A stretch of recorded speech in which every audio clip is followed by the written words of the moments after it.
Hello, St. Philip Deacon friends. It's good to be with you again virtually. Ever since this pandemic struck and we've been sheltering in place or staying at home, I have, like many of you, I assume, been on a lot of virtual calls, Zoom calls particularly, both with staff, with members, with family members. And it's been interesting for me to observe that I am more exhausted after those calls than in-person meetings. And I wasn't quite sure what to make of that until just this week, a friend of mine, sent me an article by a gentleman named Curt Thompson, who is a psychiatrist, a Christian psychiatrist. We'll link to the article in the comments below. Anyway, the article is called A Body of Work. He published it on April 15th, so it came out just this month, and he's talking specifically about this Zoom fatigue phenomenon. I'm not going to recount the whole article, but just a couple of interesting points that I took away from it. One is that when we are with other people, many of you probably know this, we pick up a lot of information from their physical gestures as well as the words they're speaking, and we do that unconsciously. We don't have to think about it. And so our brains are able to listen to the words while our bodies pick up those signals. When we meet with people virtually, all of that goes away and we have to process everything through our brains, and that's more tiring.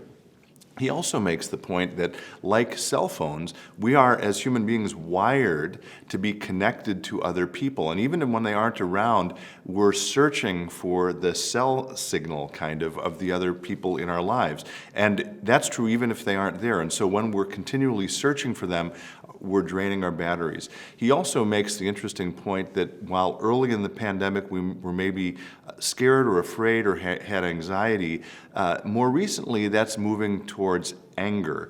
And I'll let him explain in that article what that's about. But again, for me it was helpful as I've reflected on these Zoom meetings and the exhaustion I felt to put a kind of a name to it. And the name is actually reflected in the article's title. He calls it A Body of Work. And what he's getting at as Christians is that we are not spirits trapped in a body. This is a really important teaching of the Christian church that I think sometimes we get wrong, but rather we are embodied spirits, or spiritually embodied. Another way of saying that is that our bodies are part of how God made us. They're part of our created being. We just celebrated Easter.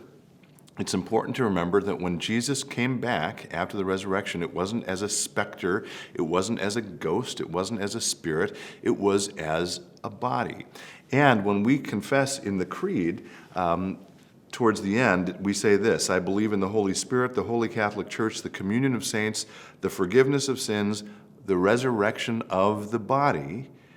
What we're talking about there is not belief in the resurrection of Jesus, but rather the resurrection of our bodies. And again, I think it's important as Christians that we know what we believe and affirm the fact that we are embodied creatures. And while we are separated right now, my hunch, my sense, and this is confirmed by that article I mentioned, is that all of us are feeling a little more tired and maybe a little more angry than usual. What I want to remind you is that, and I said this many episodes ago, despite the fact that we are physically separated, we remain together as a body. You are in our prayers, you are in my prayers. I am grateful for your prayers and support, and as always, I'm looking forward to the day when we can get back together. Until then, as always, I hope that you will be well, stay in touch, and God bless.